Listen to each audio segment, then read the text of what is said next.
साल हो गए आपको जागरण करने। 16 कला में होता क्या है ये बताइए। स्टैंड लाना चाहता, स्टैंड लाके लगा देती हूँ एक तरफ ही।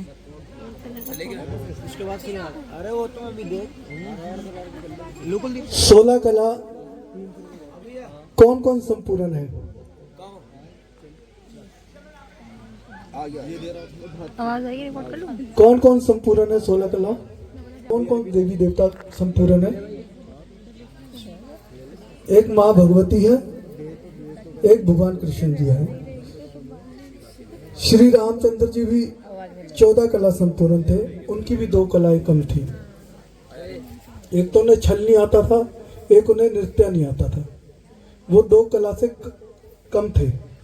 बोले साचे दरबार की। कईयों के प्राण निकले, कई के नहीं निकले, और उसके लिए 15 दिन श्राद्ध के बनाए गए। 16वें कला संपूर्ण।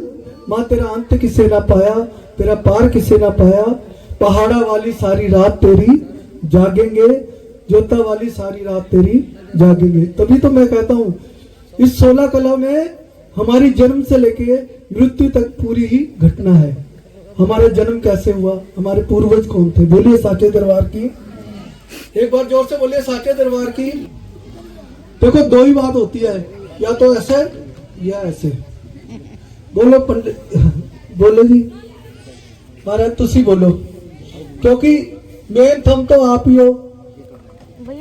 जो आपको समझ नहीं आई कहा, दोनों हाथ उठा के बोलिए साचे दरबार। मैं आपको बता देता हूँ ये त्रिवेणी संगम है।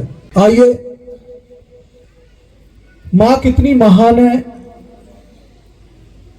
इसकी महिमा तो कोई नहीं जानता, पर माँ की एक महिमा मैं आपको बताता हूँ। इस कथा में या कभी भी इस कथा में सबसे पहले माँ ने अपना नाम नहीं लिया, सबसे पहले अपने भक्त का नाम लिया इस कथा में। वो भक्त कौन थे? कौन भक्त थे वो? भक्त नंदलाल। आप अब रख दो, मतलब चढ़ गया आपका बैग। भक्तों में भक्त हुए नंदलाल। कौन हुए? नंदलाल। भक्तों में भक्त हुए नंदलाल। जाति के कुम्हार थे, मिट्टी के बर्तन बनाया करते थे। एक दिन बर्तन बनाने के लिए मिट्टी खोद रहे थे, वहां से एक माँ की सुंदर सी मूर्त निकली। भक्त नंदलाल ने घर में विराजमान कर दी और रोज माँ की पूजा करा करे। एक दिन उस मूर्ति से एक आवाज आई, हे नंदलाल, तू घर में बैठ के मेरी सेवा करता है, ऐसे कर, साल में एक बार तू वैष्णो देवी आया कर, तू मुझे दर्शन दिया कर और मेरे दर्शन किया कर। बोलिए साचे दरबार की जय। नंदलाल ने कहा ठीक है माँ, मैं आया करूंगा तेरे दरबार। उस टाइम कोई गाड़ी के साधन नहीं हुआ करते थे, लोग पैदल जाते थे। हर साल माँ के दर्शन किया करे, आया करे। गांव वाले पूछे, भैया कैसे हुए माँ के दर्शन? अरे माँ के दर्शन तो बहुत अच्छे हुए। माँ ने मुझसे बात करी। भक्त नंदलाल बुजुर्ग हो गए, पैरों में ताकत नहीं रही कि माँ के दर्शन करके आऊं। माँ, अब की बार तो मैं आ गया तेरे दरबार में, पर अब मैं तेरे दरबार में आ नहीं सकता। अब मेरे अंदर इतनी ताकत नहीं है। कुछ ऐसे करो कि अब की बार आप ही मेरे घर आ जाओ। मंदिर में बैठी रहती हो, कभी बाहर भी आया जाया करो। मैं रोज तेरे घर आता हूं, कभी तुम भी मेरे घर। भक्त नंदलाल ने कितने अच्छे भाव से माँ को बोला, माँ अब मेरे शरीर के अंदर ताकत नहीं कि मैं तेरे दरबार में आऊं। ऐसे करो माँ भगवती, आप ही मेरे घर आओ। माँ ने कहा ठीक है, अपने घर में जागरण करवा और उस जागरण में मैं आऊंगी, तुझे दर्शन देने आऊंगी। भक्तों, ये जो हम टेंट लगा रखा, हमने गद्दे बिछा रखे हैं, रजाइयां बिछा रखी हैं, इतना बड़ा साउंड है, ये माँ का दरबार है। उस समय जागरण ऐसे नहीं हुआ करते थे। जागरण कैसे होते थे? एक बंद कमरे में एक छोटी सी कन्या को माँ का रूप दिया जाता था। चंदन की चौकी पे माँ को बिठाया जाता था उस कन्या पे माँ का प्रवेश होता था, या तो वो हंस के कुछ बोलती थी या रो के कुछ बोलती थी। जब तक उस कन्या पे माँ का प्रवेश नहीं होता था तब तक वो जागरण संपूर्ण नहीं होता था। तभी हम सबसे पहले कोई भी कार्य करते हैं, सबसे पहले कन्या का पूजन करना जरूरी होता है। बोलिए साचे दरबार की जय। भक्तानंद लाल ने पता नहीं कहां से आती है शक्ति, ये यही जानती है। इसने तो गूंगों को भी बोलना सिखा दिया। बोलिए साचे दरबार की। कहां था मैं? कन्या पूजन। देखो मैं भूल जाता हूं, याद आपने रखना है। भक्त नंदलाल ने अपने घर में जागरण करवा लिया, एक छोटी सी कन्या को बिठा लिया और उसके आगे जय माता दी, जय माता दी, जय माता दी करने लगा। सारे गांव वाले बैठे देख रहे हैं कि माँ आएगी दर्शन देगी, माँ आएगी दर्शन देगी, पर माँ ने दर्शन नहीं दिए। बीच में किसी ने बोल दिया, अरे माँ इस गरीब के यहाँ कहाँ आएगी, माँ तो कहीं गई होगी महलों में, इस गरीब के यहाँ कहाँ आएगी। इतनी बात सुनी, भक्त नंदलाल ने तलवार उठाई और गर्दन से अपना शीश काट के माँ के चरणों में चढ़ा दिया। बोले साचे दरबार की, दरबार की, माँ के प्यार की।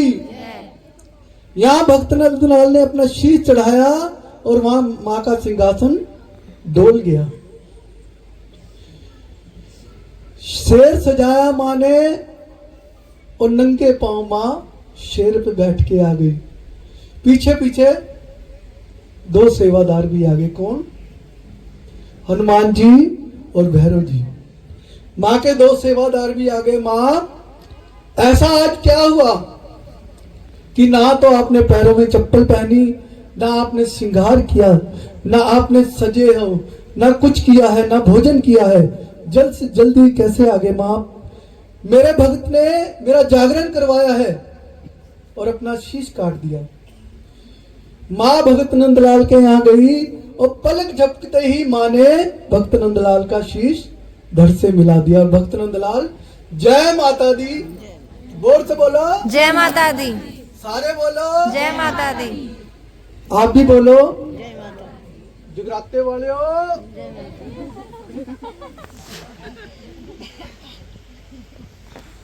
ये मेरी क्वालिटी है। पहले मैं बात से उठाता हूं, जो नहीं उठेगा फिर एक बाल्टी भी मंगा रखी है पानी की, मग्गा भी है। जो सोएगा वो खोएगा, मैं गारंटी की बात कर रहा हूं। क्योंकि माँ के दरबार में देखो सोना तो सारी उम्र है, वैसे भी सोना बहुत महंगा हो रखा। बोले साचे दरबार की। माँ ने भक्त नंदलाल का शीश जोड़ दिया। जय माता दी, जय माता दी, जय माता दी करके भक्त नंदलाल उठ गए। माँ जाने लगी। भक्त नंदलाल ने कहा, माँ आप आ तो गई हो, मेरा शीश तो भैया छोड़ दो ना, उसे छोड़ दो। ऐसे सोचो आज बिल्कुल ऐसे लग रहा कि हम जम्मू में बैठे हैं, कटरा में बैठे हैं, माँ के दरबार में बैठे हैं। जो गया हो कभी, नहीं तो यही तो सोच लो कि मसूरी बैठे हैं। वाह जी वाह, बड़े किस्मत वाले हो। माँ भगवती आपको बुलाती रहे। बोलिए साचे दरबार की। माँ जाने लगी। माँ जागरण तो तेरे फिर भी होंगे, ये तो सतयुग है, आने वाला क्या है? कलयुग। कलयुग। भक्त तो तेरे फिर भी होंगे जो जागरण करवाएंगे, पर ऐसा कोई भक्त नहीं होगा जो अपना शीश काट के तेरे चरणों में चढ़ा दे। अगर कुलदीप भैया आपको बोलते, आप बोलते कुलदीप भैया जागरण करना है, भैया बोलते जागरण तो मैं कर दूंगा पर बलि कौन देगा? सब बोलते भैया रहने दे, कथा ही करवा लूंगा मैं। बोलिए साचे दरबार की। माँ बेटे लोग, जिस जगह पे तेरा शीश गिरा था उस जगह पे एक पेड़ होगा, वृक्ष होगा, जो भी उसमें फल लगेगा वो मैं शीश के तौर पे स्वीकार करूंगी। उसमें क्या लगा? नारियल। देखो वही जटा मतलब बाल, भैया छोड़ दो, उसके पंगे मत लो। देखो आपकी तरफ मेरा ध्यान जा रहा है। आप आज भी देख लो, नारियल में जटाएं मतलब हमारे बाल। खोलोगे तो उसमें ऐसे ऐसे निशान बने हैं जैसे खोपड़ी के अंदर होते हैं, और 2 आंखें, 3 निशान होते हैं जैसे 2 आंखें 1 नाक। बिल्कुल हूबहू हमारा शीश माँ के चरणों में रहता है। नारियल क्यों चढ़ाते हैं? नारियल इसलिए भी चढ़ाते हैं कि जिस घर में व्यक्ति कीर्तन कराता है, जागरण कराता है, सुंदरकांड कराता है या कोई भी कथा कराता है, वो व्यक्ति घर वाला सुन ही नहीं सकता। उसे और भी लोगों की, मेहमानों की फिक्र होती है, आने जाने वालों की फिक्र होती है। वो हाजिरी तुम्हारी कहाँ भर रही है? जो यहाँ पे नारियल रखा गया है, वो तुम्हारी हाजिरी है। माँ ने नारियल के लिए बोला, तब से हम माँ को नारियल की भेंटें चढ़ाते हैं। बोलिए साचे दरबार की। माँ के प्यार, जोर से बोलिए साचे दरबार, बोलिए साचे दरबार की। भैया आप भी बोल दो यार, क्या बात कर दी आपने। बोलिए दरबार की, दरबार की, माँ के प्यार की, सच्ची सरकार की। सरकारें आती रहेंगी, जाती रहेंगी, वो तो समय वाली सरकार है और ये हमेशा वाली सरकार है। ये ऐसा बीमा है, बैठ जाओ, बातें मत और जीवन के बाद भी। जो यहाँ मैं कह रहा हूं, कीर्तन में जाते हो, जागरण में जाते हो, कहीं भी जाते हो, माँ का नाम कंजूसी से मत लो, बोरे भर भर के लो। क्योंकि आज हम जितना माँ का नाम लेंगे, हमारी जीवन उतने ही माँ के दरबार में अच्छा होगा, और जब हम ऊपर जाएंगे तो हमें कोई तकलीफ नहीं होगी। बोलिए साचे दरबार की, माँ के प्यार की। माँ ने कहा कि आज के बाद नारियल की भेंटें मैं शीश के तौर पर स्वीकार करूंगी। भक्तों, ये जो नारियल है, जो कथा सुनाई जाती है, मैं आपको बता देता हूं। आज जैसे 15 किलोमीटर बाद भाषा चेंज होती है, वैसे कथा का कहने का तरीका भी चेंज होता है। सिर्फ भक्त नंदलाल नहीं थे जिन्होंने माँ के चरणों में शीश चढ़ाया। ध्यानु भगत माँ के चरणों में से, पंजाब में ध्यानु भगत से शुरू कथा होती है, और शंभू भगत जिन्होंने जीभ काट के चढ़ाई, मोर ध्वज राजा जिन्होंने बच्चों के, अपने बच्चों को ही माँ के चरणों में आरे से काट के चढ़ा दिया। ऐसे ऐसे भक्त हुए माँ के चरणों में, जिनके नाम से जागरण शुरू होते हैं। कई जगह भगत नंदलाल से शुरू होते हैं, कभी धनु भगत से शुरू होते हैं, और कई शंभू भगत से शुरू होते हैं, और कई राजा मान सिंह से शुरू होते हैं। बोलिए साचे दरबार की। माँ के बहुत करिश्मे हैं। अब हम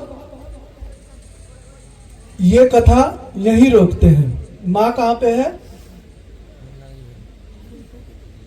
माँ किसके घर में है इस टाइम? याद रखना, ये कथा यहीं रोक रहा हूं मैं। अब मैं जा रहा हूं दूसरी कथा पे, फिर मैं यहीं आके मिलूंगा। ये कथा ऐसी है, कोई इतने तरीके से सुनाएगा नहीं, 20 साल चाहे 40 साल सुन लेना आप, पर मैं बता रहा हूं आपको, हमने कथा यहीं रोकी है, अब हम जा रहे हैं दूसरी कथा में, फिर इससे मिलाप होगा इस कथा का। बोलिए साचे दरबार की, माँ के प्यार की। 2 बहनें हुई, रेणुका और मेनका। कौन कौन हुई? इस नाम को याद रखना आपने। कौन 2 बहनें कौन सी हुई? दोनों बहनों ने एकादशी का व्रत रखा। इस कथा को एकादशी की कथा भी बोली जाए तो कोई बुरा नहीं, क्योंकि कथा एकादशी से शुरू होती है। बोलिए साचे दरबार की। दोनों बहनों ने एकादशी का व्रत रखा। बड़ी बहन ने छोटी बहन को पैसे दिए, जा मेनका, ये तेरे हिस्से के पैसे हैं, ये मेरे हिस्से के पैसे हैं, व्रत हमने शुरू दोनों ने किए थे इकट्ठे, और खोलेंगे भी हम दोनों इकट्ठे। बोले साचे दरबार की। देखो जितना आप जयकारा बोलोगे आपको नींद नहीं आएगी, बस इस बात का ध्यान रखना। बड़ी बहन ने छोटी बहन को पैसे दिए, जा ये तेरे हिस्से के पैसे, ये मेरे हिस्से के पैसे हैं, दोनों हिस्सों के फल लेके आ, हम दोनों व्रत भी इकट्ठे ही खोलेंगे। बोलिए साचे दरबार की। छोटी बहन चली गई, भूख लगी और भूल गई कि मैंने व्रत रखा है। बड़ी स्वाद चीज बिक रही थी वहां पे, अपने हिस्से के पैसे दिए और डोंगा लिया और वो खा लिया। बोलिए साचे दरबार की। फिर याद आया, अरे मेरा तो व्रत था। हाथ धोए, अपनी बहन के लिए उसके हिस्से का प्रसाद लेके चली गई। बड़ी बहन ने छोटी बहन को बोला, पैसे तो 2 जनों के थे, ये फल तो 1 जनों के हैं, तेरा प्रसाद कहाँ है? बहन मुझे बड़ी जोर के भूख लगी और बड़े स्वाद चावल बने थे वहां पे, और मैंने वो चावल खा लिए। बोलिए साचे दरबार की। एकादशी के दिन चावल खाना कीड़े खाने के समान है। क्या बोला मैंने? एकादशी के दिन चावल खाना कीड़े खाने के समान है। जिनके लड्डू गोपाल हैं वो तो जरा ध्यान से सुने कि एकादशी के दिन घर में चावल ना बनाए। अगर आपका नहीं रह सकते चावल के बिना, कम से कम ठाकुर जी को तो भोग ना लगाए। एकादशी महीने में 2 बार आती है। बोलिए साचे दरबार की, माँ के प्यार की। महीने में 2 बार एकादशी आती है, नेट में पता लग जाता है आजकल, किसी से पूछने की जरूरत नहीं। बोलिए साचे दरबार की। बड़ी बहन ने छोटी बहन को श्राप दे दिया। क्या? याद रखो, जा नीचने कोडने पापने, तूने ऐसा काम कर दिया, तूने एकादशी के दिन चावल खा लिया, जा जो तेरा अगला जन्म होगा वो कीड़े खाने वाला होगा। क्या होगा? कीड़े खाने वाला होगा। उसका अगला जन्म क्या हुआ? छिपकली का। बहन तूने मुझे श्राप तो दे दिया, पर मेरा उद्धार कब होगा? उद्धार होगा, पर उसका ध्यान रखना, जागरण होगा, जागरण में उस तेरा उद्धार होगा। बोलिए साचे दरबार की, माँ के प्यार की। अब छिपकली को हम कहाँ छोड़ते हैं? कीड़े खाने के लिए। बोलिए साचे दरबार की। हम कहाँ आ गए? कीड़े को वो खाएगी, हम कहाँ आ गए? कहाँ? हमने कथा पहले कहाँ छोड़ी थी? नंदलाल के घर पर। हाँ बिल्कुल बिल्कुल। भैया ऐसे बनाओ प्रधान कि ऐसा लड़का मैंने, देखो गुस्सा मत मानना, सब अच्छे सेवादार हो, पर जो इस लड़के के अंदर श्रद्धा है ना, वो शायद आप लोगों के अंदर भी नहीं है। शायद आप काम आपको आ रही है आंटी, आपको कथा समझ आ रही है? नहीं आ रही। देखो 2 ही, या तो ऐसे या ऐसे, बस। बोलिए साचे दरबार की। और आपस में बातें मत करो। दरबार की, माँ के प्यार की। माँ ने कहा चलो आज मैं अपने आंटी 2 मिनट। बोलिए साचे दरबार की, माँ के प्यार की, सच्ची सरकार की। भैया खड़े हो जाओ, ऐसे ऐसे करके तुम उनका कंधा भी तोड़ोगे। हाँ 5 पांडवों के यहाँ, क्योंकि हनुमान जी और भैरव जी ने बोला था कि माँ भगवती जैसे तेरी ये भक्त हैं, हमने सुना 5 पांडव भी हैं, आज हमें उनका भी दर्शन करा दो माँ। माँ और लंगरवीर भैरववीर पांडवों के महल में चली गई और वहां जाके हनुमान जी को हुक्म लगाया, हे हनुमान जी अंदर जाओ और पांडवों को बोलो कि माँ आई है, दर्शन कर लो। और दर्शन, बोलिए साचे दरबार की। हनुमान जी अंदर गए। अंदर जाके क्या देखते हैं? क्या? जुआ। जुआ किसी का ना हुआ, जुआ किसी का ना हुआ। ना तो खिलाड़ी हारा हुआ जीत उठता है, ना जीता हुआ उठता है। हारा हुआ तब नहीं उठता एक दाव मारूंगा क्या पता वापिस आ जाए। जीता हुआ तब नहीं उठता कि आज मेरा दिन है, आज मैं सबको खाली करके जाऊंगा। पर सही ये क्या पता होता है कि नसीब कब बदल जाए। बोलिए साचे दरबार की। जय। जुआ किसी का ना हुआ। अंदर क्या चल रहा था? कौरव और पांडवों का जुआ चल रहा था। हनुमान जी ने भीम को बोला, भीम जी मां ही है, दर्शन कर लो। भीम ने कहा 2 मिनट रुको भगत जी, 2 मिनट रुको, बस ये बाजी खत्म हो जाए, इसके बाद मैं माँ का स्वागत करूंगा, माँ को अंदर लाऊंगा। बाजी खत्म नहीं होती कभी, बाजी तो चलती रहती है। कुछ समय बाद फिर हनुमान जी ने कहा, और भीम ने कहा एक बाजी रह गई।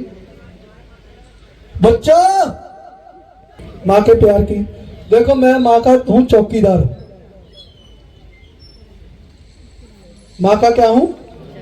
चौकीदार। चौकीदार का यही काम होता है कि सबको साथ में लेके चलना और सबको उठा के रखना। माँ के परिवार में हम बड़े भाग्यशाली हैं भैया, हमसे अमीर आदमी कोई नहीं है। माँ नाम जेब के फकीर हैं, पर माँ के दरबार के बहुत बड़े अमीर हैं। जितनी सेवा हमें करने को मिलती है शायद वो किसी के भाग्य में नहीं है। 24 घंटे माँ के चरणों में रहते। बोलिए साचे दरबार की। हनुमान जी को गुस्सा आ गया। हनुमान जी ने कहा, हे भीम माँ के दर्शन कर लो। भीम ने कहा, अगर माँ पहाड़ों से चल के हमारे महलों तक आ सकती है, क्या 2 कदम अंदर नहीं आ सकती है मैं दर्शन देने के लिए? हनुमान जी आगे बाहर, माँ तुम तो कह रहे थे मेरे 5 पांडव हैं, बड़े अच्छे सेवादार हैं, उन्होंने आपके लिए ये बोला। कह रहे कोई चिंता मत कर, जिस जगह पे मैं खड़ी हूं, जब ये सब कुछ हार जाएंगे तब इन्हें बोलना ये जगह खो देंगे। जो यहां से चीज मिलेगी वो ही आगे इनकी जिंदगी में काम आएगी और उसका हल मैं बताऊंगी आगे। बोलिए साचे दरबार की। 13 वर्ष का वनवास और 1 वर्ष का अज्ञातवास मिला उन्हें पांडवों को। सब कुछ हार गए, धर्मपत्नी तक भी हार गए। हारे हुए आते हैं बाहर, हनुमान जी माँ कहाँ है? माँ तो चली गई पहाड़ों को, पर आपके लिए हुक्म लगा के गई। यहाँ पे माँ रुकी थी और इस जगह को खोदो, इस जगह पे जो भी चीज मिलेगी माँ तुम्हें उसका उपाय आगे बताएगी। पहली कही जब मारी पांडव, निकली केसर क्यारी। दूसरी कही जब मारी पांडव, निकली गंगा जल भारी। चौथी कही जब मारी पांडव, माँ की चंदन चौकी निकली न्यारी। और तीसरी कही जब मारी पांडव, निकली चंदन चौकी प्यारी। और चौथी कही जब मारी पांडव, माँ की सुंदर सी मूर्त निकली प्यारी। उसमें क्या चीजें निकली? केसर का तिलक, गंगा जल की गागर, चंदन की चौकी और माता की मूर्त। चारों भाई चले गए पेड़ के नीचे, चंदन की चौकी। पंडित जी पूजा कराते हैं, चौकी मंगाते हैं। जब भी हम कोई आसन लगाते हैं माँ का, ऊपर लगाते हैं, हम लोग नीचे बैठते हैं। तब से माँ का आसन ऊपर ही लगता है। ये तिलक जो हमने लगा रखा है, ये हमने ऐसा नहीं कि लाल रंग लिया घोल दिया, ये केसर निकला था, तब से प्रथा ही कि तिलक। पहले माँ को चंदन की चौकी में बिठाया गया, गंगा जल से स्नान कराया गया। किसी ने मुझे पूछा था, जब मैं जोत बना रहा था, किसी ने पूछा था कि 20 साल हो गए, पता नहीं कितने साल हो गए, ये घड़ा कोई नहीं मंगाता। पूछा था मुझे किसी ने, वो भैया याद नहीं, मैं कथा में बताऊंगा, बता देना उसे कि गागर निकली थी माँ की, तब माँ को स्नान कराया गया था।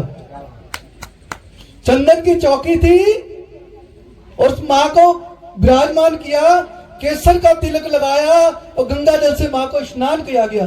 तब से माँ के चरणों में ये गंगा जल होता है, हमारे माथे पे तिलक होता है और चंदन की चौकी माँ की विराजमान होती है।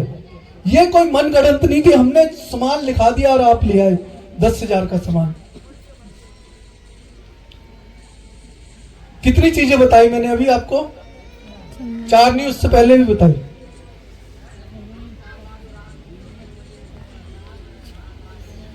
गाय का दूध जो रत्न निकला था। और कन्या पूजन हम क्यों करते हैं? कन्या पूजन हम क्यों करते हैं? सबसे पहले पूजा किसकी होती थी? पहले ये मूर्तियां नहीं लगती थी, मैंने बताया था छोटी सी कन्या को मां का आसन दिया जाता था। बोलिए साचे दरबार की, मां के प्यार की। 13 बरस हो गए मां मां करते, पर पांडवों को मां ने दर्शन। 14वां बरस क्या था? किस चीज का था? अज्ञातवास का। सो ना जागो, आप भी पीठ ना लगाओ, खड़े हो जाओ। अज्ञातवास का, अज्ञातवास का मतलब क्या था? अगर कोई उन्हें दिन में देख ले तो उन्हें फिर 14 साल के लिए फिर वनवास हो जाता। बोले साचे दरबार की। ऐसा था 14वां वर्ष जो था उनका, ऐसा था अगर कोई उन्हें दिन में देख लेगा तो उन्हें फिर 14 वर्ष के लिए फिर वनवास भुगतना पड़ेगा। बोलिए साचे दरबार की। मां दिए मूर्त ये हंस के मेरे नाल बोल। अर्जुन मां से बातें कर रहे हैं सपने में। मां दिए मूर्ति ये हंस के मेरे नाल बोल, पैरी पै गए छाले मेरे, आजा मेरे कोल। मां तुझे याद करते करते, तेरा भजन करते करते ये 13 वर्ष निकल गए मां, अब तो मेरे घर में आ गए। एटीएम मतलब रात को 12 बजे भी मुसीबत पड़ेगी ना, एक बार बोल के देखना, मां फंस गया मैं, आज मुझे कोई बचाने वाला नहीं। आप कोई ना कोई आ जाएगा और आप अपने घर पहुंच जाओगे। ये मां की शक्ति है। आज आप अपने बच्चों को लेके जाओगे मंदिर में, कल आप बुजुर्ग हो जाओगे तो कल आपके बच्चे भी मंदिर में ले जाएंगे आपको। अगर आज आप अपने बच्चों को नहीं लाए, आप अपने बच्चों को बताया नहीं ये मां है, तो उन्हें पता लगेगा नहीं, कल के दिन वो भी तुम्हें पूछेंगे नहीं। बोलिए साचे दरबार की, मां के प्यार की। 13 बरस हो गए मां ने दर्शन नहीं दिए। सपने तू सुल्तान है, उत्तम तेरी जात, और कई बरस के बिछड़े तू आन मिलाए रात। कई बार हमें क्या लगता है, अरे इस जगह पे तो मैं पहले भी बैठा हुआ था। होता है कभी, यहां तो मैं पहले भी आ रखा था। भगत जी आंखें मत बंद करो, हाँ बंद नहीं करनी, बस खुली रखो, आंख भी खुले कान भी खुले। क्या लगता है हमें, अरे यहां तो पहले भी मैं आ रखा था, ये जगह मैंने, क्यों कि हमने वो चीज कहीं ना कहीं सपने में ऐसे लोगों से मिल जाते हैं जिन्हें हम जानते नहीं। सपने तू सुल्तान है, उत्तम तेरी जात, और कई बरस के बिछड़े तू आन मिलाए रात। मां आ गई अर्जुन के सपने में, अर्जुन और मां की बात चल रही है। मां ने कहा, हे अर्जुन 13 बरस हो गए तुझे मुझे याद करते करते, आज मैं तुझे दर्शन देने आई हूं। ऐसे कर, जिस जगह पे मेरी मूर्त है उस जगह पे मेरा मंदिर बना। मां, कल तक तो हम राजा थे, तब तो आपने मंदिर के लिए बोला नहीं। आज हम खुद साधु के वेश में घूम रहे, छुपते फिर रहे हैं, आज आप मंदिर के लिए बोल रहे हैं। मां को क्रोध आ गया। मां ने कहा कि तुमने मंदिर तो बनाना है और तुमने इसमें जागरण भी करवाना है। बोलिए साचे दरबार की, मां के प्यार की। मां, अर्जुन समझ गया कि मां गुस्से में है। मां ठीक है, तेरा मंदिर भी बनाएंगे और तेरा जागरण भी करवाएंगे, पर शर्त एक है। क्या है? कि मंदिर जो बनेगा आधी रात का बनेगा। क्यों बनेगा आधी रात का? हाँ, क्योंकि हम अज्ञात वर्ष में हैं, हमें कोई दिन में देख लेगा तो हमें फिर 13 वर्ष के लिए वनवास हो जाएगा। ठीक है। माँ ने कहा आधी रात में जितना भी तुम मंदिर बनाओगे वो मुझे मंजूर होगा। कहीं से ईंट, कहीं से गारा, पांचों भाई मंदिर बनाने लगे। मंदिर की 3 दीवारें बन के तैयार हो गई थी। कहते हैं पहले घड़ियां नहीं हुआ करती थी। समय कैसे पता लगता था? चिड़ियों की आवाज से, धूप से, छांव से, कि अब यहाँ तक छाया आ गई, अब इतना समय हो गया, इतना समय हो गया। पहले समय ऐसे पता करते थे। भीम के कान में एक आवाज आई दूध बिलोने की। वो बच्चे ने सुना, कहा था मैं भूल गया, बिलोने में। सही है, जाग रहे हो मतलब आप, है ना। बोले साचे दरबार की। भीम के कान में एक आवाज आई दूध बिलोने की। हमारे पंजाबी थे दूध रिड़कना। पहले बेटा मिक्सी नहीं हुआ करती थी, आज तो मिक्सी का सब खत्म 2 मिनट में। पहले क्या आवाज आती थी, खर्र खर्र खर्र खर्र। और उस टाइम ट्रैफिक नहीं होता था, घर दूर दूर थे और लोगों को पता लगता था यार इनके यहाँ आज मक्खन निकला है, लस्सी निकल रही है। और लोग जाते थे, भैया थोड़ी लस्सी हमें भी दे देना यार, वो थोड़ा मट्ठा हमें भी दे देना। हमने तो वो समय देख रखा, तो हमारे भी गाय थी, और जब गाय नहीं थी हम लोगों के यहाँ भी मांगते थे। आज क्योंकि हमें पता लग जाता था, आवाज आ रही थी, बीबी परले करे आवाज आती, तो मजा भी आता था उसमें ना, उसमें एक अलग ही आनंद था। आज तो वाइफ घी निकालते पता ही नहीं लगता कि मशीन सी ला रखी है, तो 2 मिनट में घी निकल के तैयार। वो मक्खन भी अलग ही होता था। बोली साचे दरबार की, माँ के प्यार की। भीम ने कहा भाइयों लगता सुबह हो गई, ये काम यही बंद कर दो। और भीम के बाजू में ताकत थी, भीम ने तिकोना मंदिर बन के तैयार कर दिया। बोलिए साचे दरबार की। पांचों भाई सो गए और कुछ समय बाद क्या देखते हैं कि चिड़िया तो अब जागी है, मंदिर की घंटी तो अब बजी है, लोगों का आना जाना तो अब शुरू हुआ है। पांचों भाई उठे, भाइयों हमारे साथ धोखा हुआ। चला गया एक गुजरी माँ, बुजुर्ग माँ, दूध में मधानी डाल रखी है और दूध बिलो रही है कि माता जी ये आपने दूध में मधानी कब डाली? फिर बेटा मुझे टाइम का तो पता नहीं, पर मेरे पास ऊँटनियों का दूध बहुत था, मैंने सोचा कि मेरे को नींद तो आ नहीं रही, मैं दूध बिलो लूं। माँ जी तुम्हारी इस आवाज ने हमारा बहुत बड़ा काम अधूरा छुड़वा दिया। जाओ मैं श्राप देता हूं कि आज के बाद इसमें मलाई तो चाहे 7 निकल जाए, पर इसमें मक्खन, कहते आज भी उठने को दूध में कभी मक्खन नहीं निकलता, और कुछ समय बाद ये खराब भी हो जाता है। बोलिए साचे दरबार की। ये भीम का श्राप मिला हुआ है। बोले साचे दरबार की, माँ के प्यार की, सच्ची सरकार की। पांचों पांडव माँ को विनती करते हैं, माँ जैसा है वैसे ही स्वीकार करो। माँ ने कहा ठीक है, तुमने दिल से बनाया, मैं स्वीकार करती हूँ। अब ये बताओ कि माँ और अर्जुन की क्या क्या वादे हुए थे?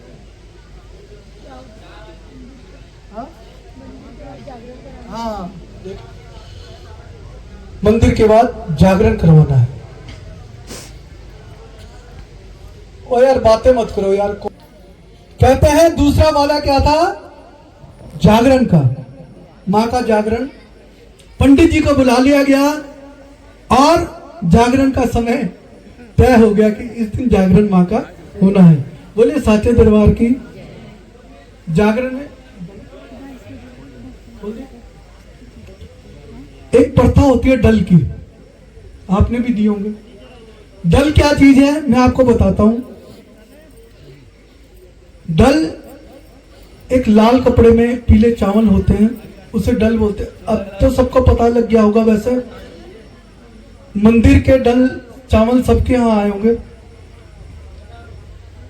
जो राम मंदिर बना था उसके चावल तो आए होंगे ना, उसे बोलते हैं डल। डल क्या है? डल एक इनविटेशन कार्ड है। पहले इनविटेशन कार्ड नहीं हुआ करते थे। क्या था? मेरे घर में जागरण है, मेरी बेटी की शादी है, हमारे घर में कोई मुंडन है, कुछ है, क्या करना है? पीले चावल करने हैं और लोगों के घर में देखे आने हैं कि आज मेरे घर में जागरण है, चौकी है, कीर्तन है, बेटे की शादी है, बेटी की शादी है, आपने आना है। और जो आदमी वो चावल लेता था और वो चाहे एक क्षण के लिए आए, वो जरूर आता था। बोलिए साचे दरबार की। चावल की वो नहीं है महानता। किस चीज की है? हल्दी की। आजकल तो खत्म ही कर दी। पहले तो चावल चलते थे, फिर कार्ड में हल्दी लगा के हम देते थे शादी में। अब तो मोबाइल में बन गया सारा, मोबाइल से भेज देते हैं। तभी मैं कह रहा हूं, जो नियम से नहीं चलता, फिर उनके फंक्शन भी ऐसे होते हैं, फॉर्मेलिटी वाले रहते हैं। जो परमात्मा ने नियम बना रखा है, वो कहीं ना कहीं हमारे लिए हल्दी शुभ है, हल्दी को ही माना गया शुभ। बोलिए साचे दरबार की। भीम को ड्यूटी लगा दी गई, जाओ भैया के घर जाओ, इन्हें जागरण के लिए बोलो, इनके यहाँ जाओ जागरण के लिए बोलो, कुलदीप भैया के यहाँ जाओ जागरण के लिए बोलो, सबके यहाँ जाओ। भीम को लगा दी गई ड्यूटी, भीम जा रहे हैं, जो भी मिल रहा है रास्ते में, हमारे घर में जागरण है, आना है। ठीक है भगत जी, ये लो पीले चावल। ठीक है भगत जी, सबको बोल दिया। जाते जाते क्या देख रहे हैं? एक कुटिया है, ना इसके इधर कोई घर है, ना कोई इधर घर है, वीरान में एक कुटिया है। जब भीम ने कहा, सबको मैंने बोल दिया, वीराने में एक कुटिया है, उसमें कोई नहीं है आसपास। जब सबको बोल दिया, क्यों ना इसे भी बोल दिया जाए। दरवाजा खड़काते हैं, वहां से एक ऋषि आते हैं अंदर से। ऋषि ने कहा, हाँ भैया, भैया मेरे घर में जागरण है, आपने आना है। देख भी तेरे घर में जागरण में कौन कौन आ रहा है? मेरे घर जागरण में 33 करोड़ देवी देवता आ रहे हैं, बड़े बड़े ऋषि आ रहे हैं, मुनि आ रहे हैं, और आपने भी आना है। देख भी भीम, या तो तुम उन्हें बुला ले, या तुम मुझे अकेले को बुला ले। मेरे अंदर इतनी ताकत है कि मैं यह जागरण तेरा अकेले ही संपूर्ण कर दूंगा। वो कोई साधारण ऋषि नहीं था। वो ऋषि कौन था? वो था डक ऋषि। वो ऐसा ऋषि था, जितने भी वहां ऋषि थे सबका प्रधान था। ऐसा था कि कभी भी भगवान से बात कर सकता था, अपनी देख लड़ सकता था। सब मतलब सब उसे मानते थे कि इससे बड़ा दुनिया में कोई ऋषि हो नहीं सकता। बोलिए साचे दरबार की। सबने उन्हें प्रधान बना रखा था, पर अकेला क्यों रहता था, इसके पीछे भी कहानी है। कहते हैं एक दिन डक ऋषि तपस्या में बैठे हुए थे, और उन्होंने एक करमंडला रखा था, पानी का लोटा, कि जब मैं नींद से उठूंगा, तपस्या से उठूंगा, और ये पानी पी के अपनी प्यास बुझाऊंगा। वहां गौ माता आ जाती है, गौ माता वो पानी पी लेती है, और जाते जाते गड़वा गिर जाता है। जब लोटा गिर जाता है तो उसके छींटे ऋषि के आंखों में पड़ जाते हैं, उसकी तपस्या भंग हो जाती है। ऋषि के पास एक चिमटा होता है, और ऋषि 2 चिमटे गौ माता के। और भक्तों, हिंदू धर्म में गौ मां को मां कहा है। 33 करोड़ कोटि देवी तो वास बताया गया है यहाँ पे। कहते हैं सब ऋषियों ने देख लिया, सबने उसे अपनी जात बिरादरी से अलग कर दिया कि तुमने गौ मां का अपमान किया है, जाओ आज के बाद तुम यहां पे हमारी जात बिरादरी के काबिल नहीं हो। तब वो उस कुटिया में अकेले रहते थे। देखो ऋषि के हुए 2 अपमान, कौन कौन से कि आना आओ, नहीं आना ना आओ। मेरे घर पे तो सब आएंगे। एक अपमान हो गया वो, और एक किया था सब ऋषियों ने मिलके उसे अपनी जात बिरादरी से अलग कर दिया था। बोलिए साचे दरबार की। अब ऋषि सोच रहे हैं कि इस अपमान का बदला तो मैं जरूर लूंगा। बोलिए साचे दरबार की। कहते हैं जिस दिन जागरण था उस दिन मेरा तो काम है आपको कहानी सुनाना, चाहे मैं तुम्हें हंसा के सुनाऊं, चाहे डरा के सुनाऊं, चाहे भिगो के सुनाऊं। बोले साचे दरबार की, माँ के प्यार की, सच्ची सरकार की। ऋषि के हुए दो अपमान, कौन कौन से? भीम ने और ऋषियों ने किया था। हाँ, एक तो जात बिरादरी से अलग कर दिया, एक कर दिया भीम ने। और उस अपमान का बदला लेने के लिए ऋषि ने कहा कि जिस दिन इनका जागरण होगा उस दिन मैं बिगन डालूंगा। जिस दिन जागरण था, ऋषि ने क्या किया, अपनी देह पलट ली। क्या बन गया? सांप। उस रास्ते पे खड़ा हो गया कि जो भी भक्त जाएगा मैं से डस दूंगा, सो ही मर जाएगा और जागरण संपूर्ण नहीं होगा। बोले साचे दरबार की, अपमान का बदला लेने के लिए रास्ते में सांप बन के बैठ गया। कहते हैं जाको राखे साइया, मार सके ना कोई, बाल ना बांका हो सके चाहे जगबैरी। जिसे मेरी माँ भगवती बचाना चाहे उसे कोई पैदा नहीं मारने वाला, और जिसे यही मारना चाहे उसे कोई दुनिया में बचाने वाला भी। ये सांस, ये वाली सांस नहीं, सांस सांस, ये वाली सांस आए ना आए हमें भी नहीं पता। किसी को पता कि हमारी कितनी सांसें बची? सब लेखा जोखा इसके पास है। ले लो माँ का नाम, टाइम मत व्यर्थ करो, उम्र नहीं होती। आजकल देखो छोटे छोटे बच्चे, भागवत देखा छोटा सा, कैसे कितनी गुण है उसके अंदर, कितनी कथा कर रहा हो छोटा सा। ये माँ की कृपा है, बाबा की कृपा है। समय नहीं होता पूजा पाठ का, ऐसा नहीं कि हम बुढ़े होंगे तभी करेंगे। एक मैं और बात बता देता हूँ, देखो गुस्सा मत मारना माता जी, जो ये सोच रहे हैं ना कि हम 60-70 साल के बाद जाएंगे भगवान की भक्ति करने के लिए। एक मैं स्पष्ट सी बात बता देता हूँ, गले सड़े फल भगवान भी स्वीकार नहीं करता।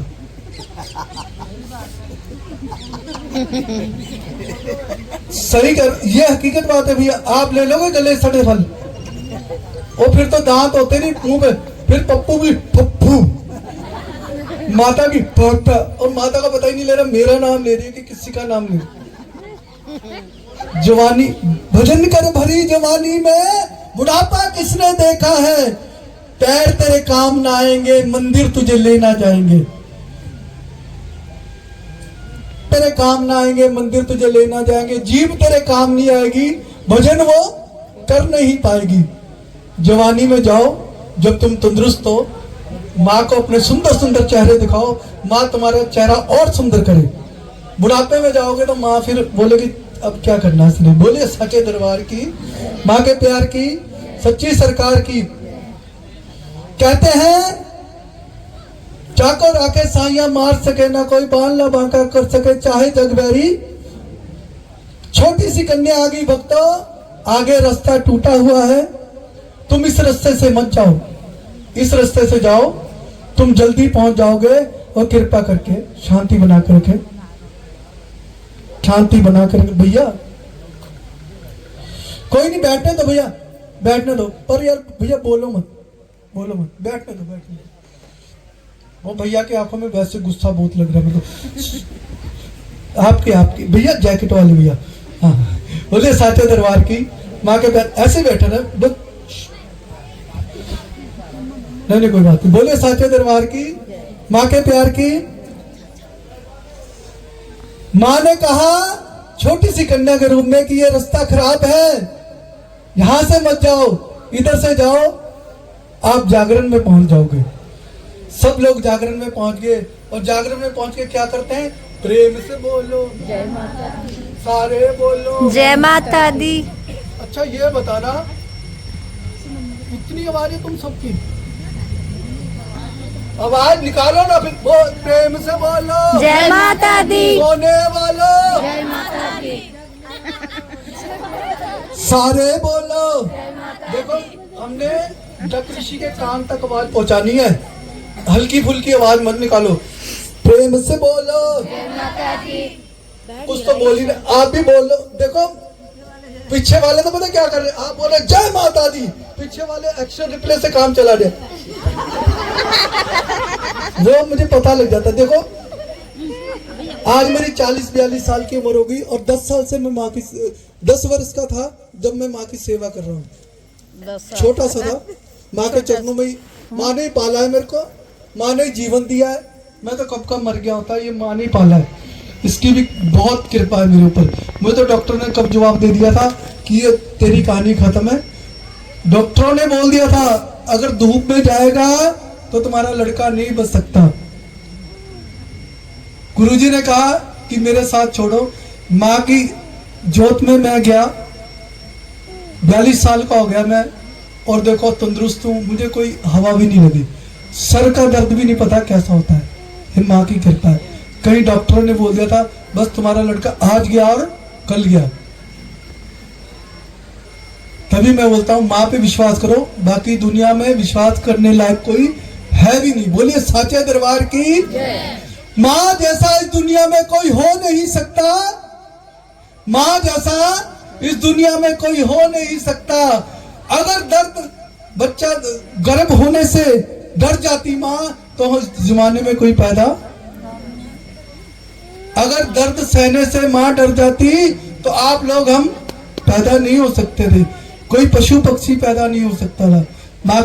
माँ का देना ऐसा है।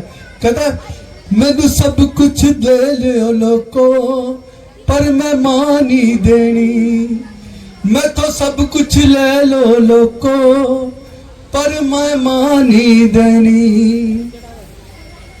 तुसी इनू मूरत समझते हो, तुम इसको मूरत समझते हो, तुसी इनू मूरत समझते हो, एक गल्ला कर दी नाल मेरे।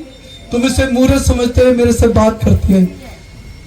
तुसी इनू मूरत समझते हो, एक गल्ला कर दी नाल मेरे। हर दुख सुख एनू दसदा हां, हर सुख दुख ए दे नाल मेरे। ए कर दी गल्ला नाल मेरे, मैं तानी देनी, मैं तो सब कुछ ले लो लोको पर मैं माँ नहीं देनी। मुझसे सब कुछ ले लो पर मैं माँ नहीं दूंगा। एक पिक्चर है पंजाबी, उसमें भाई सब कुछ छीन लेते हैं। एक पागल होता है, उसमें छोटा कम दिमाग का होता है, घर से भी छोटा होता है। वो स्टाम्प पे पेपर में क्या लिखाता है, आज के बाद जमीन तुम्हारी, खेत तुम्हारा, ये जितने भी गाय भैंस है सब तुम्हारे और मेरी सिर्फ माँ। आज के बाद मैं तुम्हारी जमीन की ओर नहीं देखूंगा और तुम मेरी माँ की ओर नहीं देखना। बोलिए साचे दरबार की। माँ की कीमत बहुत है। जिसकी है भैया हाथ जोड़ के विनती है, जिसके माँ बाप है आपके साथ, उनकी इज्जत करो, उनकी सेवा करो। और जिस निभाग्य की नहीं होती उससे पता लगता है, जब माँ नहीं होती, पिताजी नहीं होते तो समझ लो दुनिया खाली होती है। बोलिए साचे दरबार की। माँ के प्यार की, सच्ची सरकार की। छोटी सी कन्या ने कहा जाओ, कीर्तन शुरू हो गया और भी उसके कानों में आवाज पहुंच गई डक ऋषि के कि यहाँ तो मैं सांप बन के बैठ गया था पर वहां तो माँ का कीर्तन शुरू हो गया।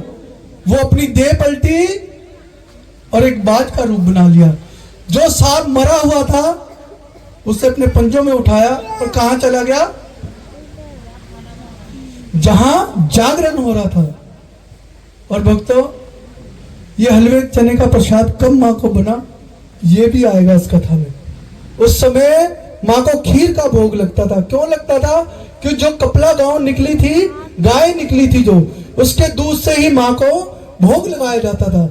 उसकी खीर बनाई जाती थी और माँ को भोग लगाया जाता था। फिर सब लोग, भक्त लोग, वो खीर का प्रसाद लेते थे। बोलिए साचे दरबार की। कहते हैं उस प्रसाद के पास कोई नहीं था, सब मगन हो रखे थे माँ के कीर्तन में। और उस भगत ने वो सांप उस कढ़ाई में डाल दिया और वो क्या हो गया, जहर हो गया। बोलिए साचे दरबार की। वो क्या बन गया? उसे कोई नहीं देख रहा था। उसे कौन देख रहा था? छिपकली क्यों देख रही? क्योंकि छिपकली वो थी। बिल्कुल। कहते हैं छिपकली देख रही थी। क्यों? उसे वहां श्राप से मुक्ति होनी थी। क्यों? उसकी बहन ने क्या बोला था कि एक जागरण होगा, उसमें तेरी मुक्ति होगी। वो जागरण कौन सा था? पांडवों के यहाँ जो जागरण हो रहा है। बोले साचे दरबार की। अब छिपकली रो रही है। मैं बोलता ना बोलो बोलो बोलो, मतलब इसके भी दो अर्थ हैं। आज जो तुम बोओगे वो ही मिलेगा। जीव जंतु नहीं बोल सकते।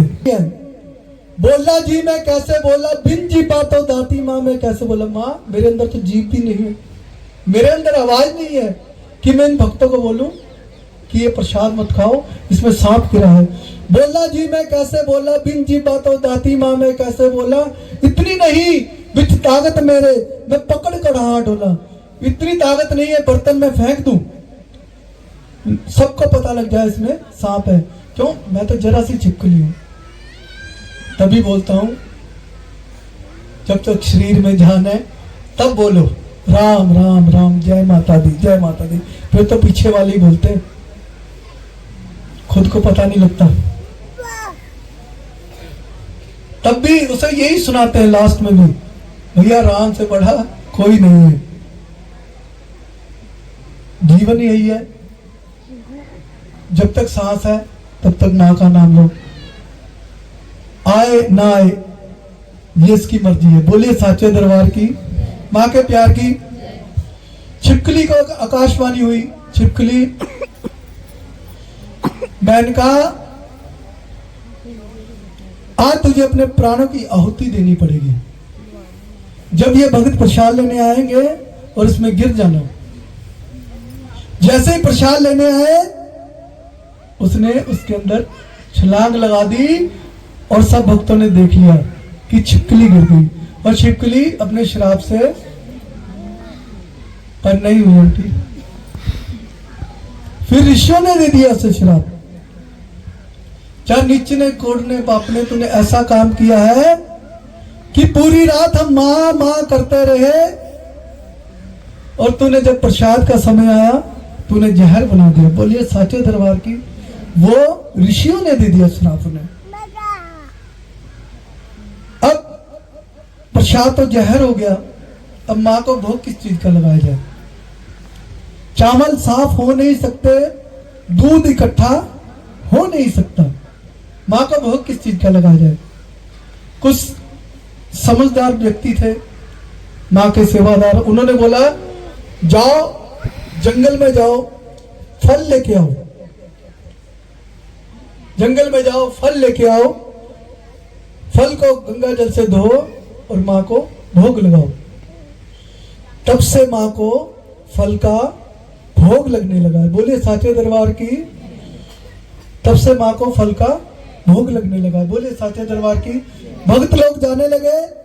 किसी ने कहा भक्तों हम तो जा रहे हैं, ये प्रसाद जहर बन चुका है, कोई खाएगा सो ही मर जाएगा, कोई खाएगा सो ही मर जाएगा और हमारा जागरण संपूर्ण नहीं होगा। क्या किया जाए? ऐसे करो एक गड्ढा खोदो और इस प्रसाद को इसके अंदर, और जैसे ही दबाने लगे क्या निकला उसमें? भक्तों ये छोटी सी छिपकली किसी सबने देखी और ये बड़ा इतना लंबा सांप किसी ने नहीं देखा। ये कोई छोटी छिपकली नहीं, ये कोई माँ की परम भक्तनी है जिसने हम सबकी जान बचाई है। आओ भक्तों किरली तारिये जिन भूल के दे बैठे हैं शराब, जिसे गलती से हम शराब दे चुके हैं उसे माँ के चरणों में लेके जाएं, माँ से शराब से मुक्ति कराएं, इसका जीवन सफल कराएं। बोलिए साचे दरबार की। पान के पत्ते भी मंगाए थे हमने। पान के पत्ते में उस छिपकली को रखा गया, गंगा जल से स्नान कराया गया और माँ के चरणों में रख दिया गया। माँ, जो श्राप हमने दिए हैं वो माँ टाल दो और उसे अच्छी जिंदगी दो। माँ ने कहा, भक्तों, तुमने पूरी रात मेरी दिल से सेवा करी है, ये श्राप मैं भी टाल नहीं सकती। क्योंकि एक भजन सुना होगा, भगत के बस में है भगवान। तुम्हारी श्रद्धा इतनी है, तुम्हारा प्रेम इतना है, तुमने इतने दिल से भक्ति भजन किया है मेरा, कि ये श्राप मैं तुम्हारा टाल नहीं सकती। पर इतना कर सकती हूं कि इसका जो जन्म होगा एक राजा के यहाँ पे होगा, पर इसका जो पालन पोषण होगा एक गरीब परिवार में होगा। बोलिए साचे दरबार की। कहते राजा देकर कन्या जमी कर रहे मंगलवार। सब पंडितां नु पूछदा राजा, कन्या दे देखो बाप कि पंडित जी ये ऐसा मंगलवार है और मेरे घर में लड़की हुई है, क्या वो मांगलिक निकली? इसके भाग्य देखो महलों के लिए कैसी है। पंडित जी क्या बोलते हैं, कन्या है मंद भागनी, अच्छे भागों वाली नहीं है, तेरे कुल नो लावे दाग। कि पंडित जी अगर कन्या है मंद भागनी, इस कन्या को दूं मैं मार? ना ना ना राजा, कन्या मारना बड़ा पाप, तेरी 7 पीढ़ी नरकों को जाएगी। कन्या को मत मारो। फिर इसका उपाय बताओ। उपाय यही है, चंदन लकड़ी का एक संदूक बनाओ, उसमें हीरे लगाओ, मोती लगाओ, बड़े बड़े कीमती लगाओ और इतना लगा दो उसमें, और इसे गंगा जल में, बोलो भगत जी, चाय चाय नहीं, बैठे रहो भैया, अब थोड़ी देर की और बात है, कॉफी पियेंगे। हाँ अच्छा, चाय कौन कौन पीना चाहता है? वो कह रहे कोई नहीं। आप पीना चाहते हो चाय? उन्हें चाय दे देना और जब कथा खत्म हो जाएगी सबको एक एक गिलास दूध दे देना। बोलिए साचे दरबार की, माँ के प्यार की। क्या किया जाए पंडित जी? एक चंदन लकड़ी का संदूक बनाओ और उसमें बड़े बड़े मोती लगाओ, हीरे लगाओ, महंगे महंगे लगाओ और इसे नदी में बहा दो ताकि कोई इसे निकाले और इसका पालन पोषण इसी पैसों से हो जाए। ठीक है पंडित जी, जैसा आपने बोला। चंदन लकड़ी का संदूक बनाया, बड़े बड़े महंगे हीरे मोती लगा दिए और गंगा जल में नदी में बहा दिया। मैं तो देखो सीधी सी बात है, मैं भैया कथा ना, एक मैं आपको बताता हूँ मेरा कथा करने का नियम क्या है। मैं कथा बहुत कम जगह पे करता हूँ, क्योंकि मैं वहां कथा नहीं करता जहां पीछे से लगे रहे, खत्म खत्म। आपको कथा बारे कुछ नहीं पता, जो मैं सुनाऊंगा आपको ठीक लगेगा, ठीक है? आपको मैं शॉर्टकट में कथा सुना दूं, आप तो बोलोगे कथा सुनाई है, पर पाप का भागी तो मैं हूं ना। जितना मुझे, एक और बता देता हूं बात आपको, ध्यान से सुनना। ये कथा है ना, जो ये दंत कथा है, मुंह से बोली गई कथा है। ना तो ये आपको किसी ग्रंथ में मिलेगी, ना किसी किताब में मिलेगी, ना इसकी कोई स्टोरी मिलेगी। ये मेरे गुरुजी जैसे बोलते थे, मैं आपको वैसे सुना रहा हूं। किसी के गुरुजी जैसे बोलते, आज मुझसे कोई सुनेगा और मेरी जैसे बोलेगा। दंत कथा है। इस कथा को कहने का तरीका भी अलग हो जाता है। 15 किलोमीटर बाद जाओगे तो वहां आप जाओगे बिहारीगढ़ सर, और रानी आ गई, इंगे चली गई थी, रानी उंगे चली गई, और फिर उनका बात करने का तरीका हो जाता है। अगरवाल में चलो तो भाजी रानी चले गया, उन्हें चले गया, उन्हें चले गए। और पंजाब में तो भाई रानी गई सी, उधर गई सी, इधर गई सी। तो अलग अलग तरीके का भाषा और कहने का तरीका भी अलग हो जाता है। बोलिए साचे दरबार की। ये दंत कथा है, कोई किसी तरीके से सुनाता है, कोई किसी तरीके से सुनाता है। जो मैं कथा काटूंगा, शॉर्टकट में सुनाऊंगा, वो पाप का भागी मैं हूं, आप नहीं। बोलिए साचे दरबार की, माँ के प्यार की।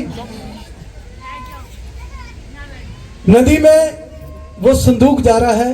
कहते हैं एक शहर से दूसरे शहर गया, वहां एक पंडित जी रोज स्नान करने आया करते थे। पंडित जी देख रहे हैं दूर से कि कोई बहुत अच्छी चीज चमकती हुई नजर आ रही है, क्यों ना इसे निकाल लिया जाए, मेरी गरीबी दूर हो जाएगी। बोलिए साचे दरबार की। आगे पंडित जी किनारे पे नहाते थे, पंडित जी थोड़ा सा आगे चले गए, संदूक और आगे चलेगी, पंडित जी और आगे चले गए, संदूक और आगे चलेगी। बोलिए साचे दरबार की। कहते फ्री का देखे जाता है, आधा दइए लुटा। फ्री का ही तो है, कोई पैसे तो लगे नहीं, कोई पार्टनर ढूंढ लो, कोई ऐसा सहयोगी ढूंढ लो जो ये संदूक निकाल ले और आधा आधा हो जाए, आधा तेरा और आधा मेरा। दूर क्या देख रहे हैं, एक लकड़ी काटता हुआ कालूराम, लकड़हारा। कालूराम जी ने सुना नहीं। कालूराम जी, हाँ जी पंडित जी बोलिए। वो है संदूक, अगर तुम उसे निकाल लाओ, उसमें बड़े बड़े हीरे मोती लगे हैं, बहुत महंगे महंगे सामान लगा है उसमें, बहुत इतनी कीमती कीमती चीजें लगी हैं कि तेरी गरीबी भी दूर और मेरी गरीबी भी। बोलिए साचे दरबार की। लकड़हारा जाता है जैसे नदी के अंदर, और वो संदूक अपने आप लकड़हारे के हाथ में आ जाती। क्यों?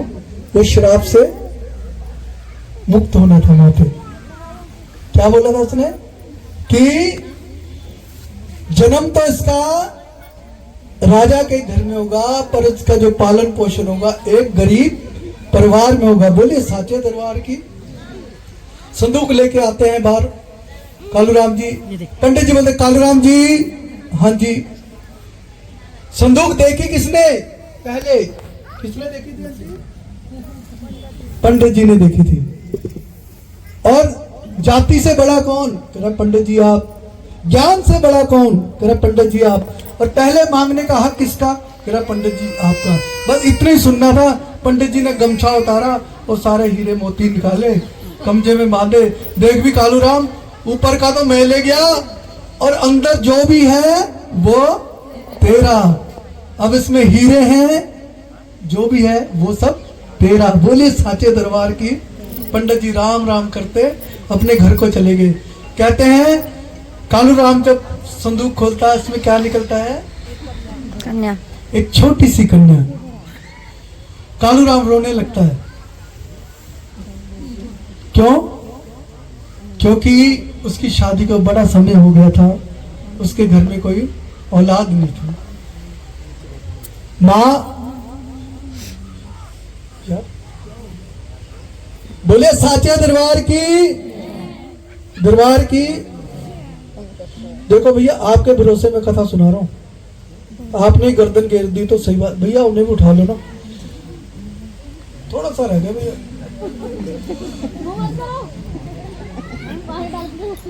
कोई बात नहीं भैया, गुस्से ना हो यार, ऐसे मत। कोई बात नहीं, ये नींद है ही थी, मेरा कसूर नहीं भैया, ये मेरा कसूर है, मैं आपको उठा रहा हूँ। कोई बात नहीं, बाद में निपट लेना मुझसे। मजाक कर रहा हूँ भैया, कोई बात नहीं। बोले साचे दरबार की। कहते हैं कालूराम रोने लग गया क्योंकि इसमें घर में कोई औलाद नहीं थी, कोई संतान नहीं थी। कालूराम उस बेटी को अपने घर ले गया, अपनी धर्म पत्नी को सारी कहानी बताई कि आज माँ भगवती ने हमें ये गुड़िया ऐसे ऐसे दी है, आज से ये गुड़िया हमारी है। बोलिए बोलिए साचे दरबार की। माँ के प्यार की। 1 बरस की होगी कन्या, रुकमन नाम रखा दिया। क्या रख दिया? रुकमन। 5 साल की होगी कन्या, उसको स्कूल में पढ़ने में लगा दिया। और 10 साल की होगी उसकी सगाई कर दी, और 13 साल में उसकी शादी कर दी। पहले बाल विवाह हो करते थे, ठीक है बच्चे? पहले छोटे बच्चों की शादी हुआ करती थी, छोटे छोटे में गौना वोना हो जाता था, शादियां हो जाती। 13-14 साल में शादी हो जाती थी। बोले साचे दरबार की। अब वो कहां चलेगी? अपने ससुराल। ससुराल कहां है उसका? राजा हरिश्चंद्र के शहर में। वहां जाके क्या देखती है कि ना तो ससुर जी काम पे जाते हैं, ना मेरे पति देव काम पे जाते हैं, पर हमारे घर का गुजारा बहुत अच्छा होता है। बोलिए साचे दरबार की, माँ के प्यार की। एक दिन पूछ लिया, माँ ना मेरे पति काम पे जाते हैं और ना आपके पति काम पे जाते हैं, हमारे घर का गुजारा कैसे होता है? कहते हैं उसकी सासू माँ ने बड़ा अच्छा जवाब दिया, बेटा यहाँ जो रानी है वो माँ तारा है। कौन है? तारा। देखिए ये माँ की महिमा है। पहले भक्त की कहानी होती है, फिर माँ की कहानी होती है। देखो हमारी पूरी कहानी सुना दी और माँ तारा रानी का नाम अब आया है, जिसका हम ये गुणगान कर रहे हैं। क्या कहते हैं हम? तारा रानी की कथा सुनने आना, और माँ तारा रानी का नाम अब आया। बोलिए माँ तारा रानी की जय। भगवती माँ तारा रानी की, जगत जननी माँ तारा रानी की, उनका नाम अब आया है। पहले माँ भक्तों की नाम उच्चारण करती है, फिर अपना नाम लेती है। ये बोलिए साचे दरबार की। एक रानी है यहाँ पे जिनके महलों की हम सेवा करते हैं, वहां से हमें बहुत कुछ मिल जाता है, हमारा पालन पोषण बहुत अच्छे से होता है। बोलिए साचे दरबार की। मन में खुशी हो गई, माँ आज के बाद काम पे आप नहीं जाओगे, आज के बाद काम पे मैं जाऊंगी। ठीक है बेटा, जाना है तो कोई बात नहीं, पर एक बात है,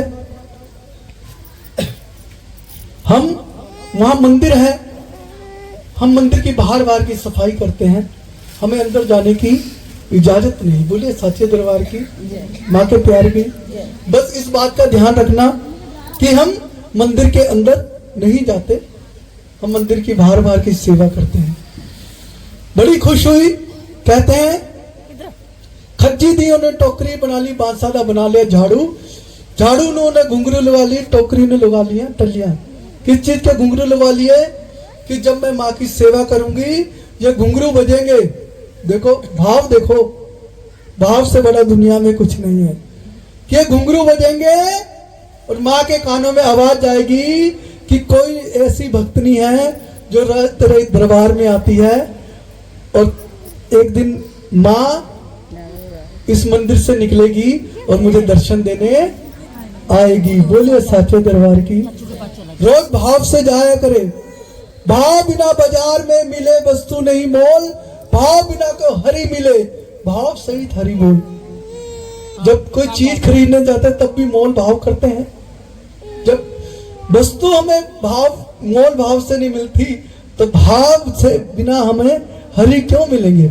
भगवान भी तभी मिलेंगे जब हमारे अंदर भाव होगा। पैसे के तो दुनिया में है, पैसा तो दुनिया में है, पर भाव मां भाव देखती है। और ये एक बात ध्यान रखना, सबरी को मिले राम, धन्ने को मिले घनश्याम, मीराबाई को मिले घनश्याम। वो कोई पढ़े लिखे नहीं थे, कोई अमीर नहीं थे, धन्ना जाट था। वो जो मां की भक्ति भाव से करता है भगवान उसे ही दर्शन देते हैं। सबरी पूरी उम्र माँ की बाबा की सेवा करती रही, मेरे राम आएंगे आएंगे। अंत में राम जी ने उन्हें दर्शन दिए। कोई पढ़ी लिखी थोड़ी थी सबरी, कोई अमीर घर की थोड़ी थी, पर भाव था उसके अंदर। बोले साचे दरबार की। भाव से ही हरि बोल। कहते हैं जब वो सेवा करे तो घुंघरू बजे, माँ के कानों में आवाज जाए। एक दिन ऐसे ही जागरण हो रहा था वहां पे, एक भक्त अंदर से आए, भैया एक जन आ जाओ भैया, बस एक, कि ये कलश है, इस कलश को सुबह का समय है, ये कलश है, इस कलश को हाथ लगा के जो भी तुम मांगोगी वो तुम्हें अवश्य मिलेगा। और मैं भी तुम्हें एक गारंटी की बात कह रहा हूं, अपनी तरफ से नहीं कह रहा मैं, मुझे माँ पे विश्वास है। इस समय जो भी आप मांगोगे माँ भगवती 101% पूरा करेगी। ये मेरा वादा है तुमसे, जरूर पूरा करेगी। पर थोड़ी सी बात यह है, अगर माँ से आप वादा करते हो, माँ मेरा ये काम हो जाए, मेरा वो काम हो जाए,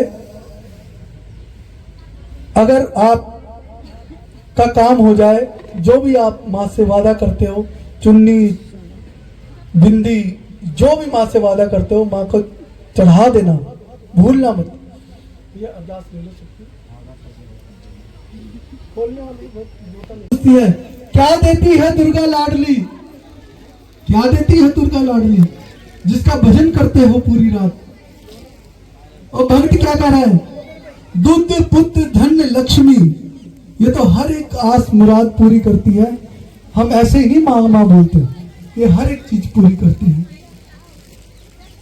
रुकमन ने जो भी उसके पास उस समय हुआ, ढेला आना जो भी होगा उसके पास, उसने उस लोटे में डाला और मां से कहा, मां अगर मेरी गोदी में एक सुंदर सा लाल हो जाए, मैं तेरा जागरण कराऊंगी। बोलिए साचे दरबार की, क्या कराऊंगी, क्या कराऊंगी। हाँ, रुकमन ने मां से वादा कर लिया और मां ने कुछ समय बाद वो वादा पूरा कर दिया। रुकमन के घर में एक सुंदर सा लाल हो गया। बोलिए साचे दरबार की। पर उसके प्यार में ऐसे खो गई कि जागरण कराना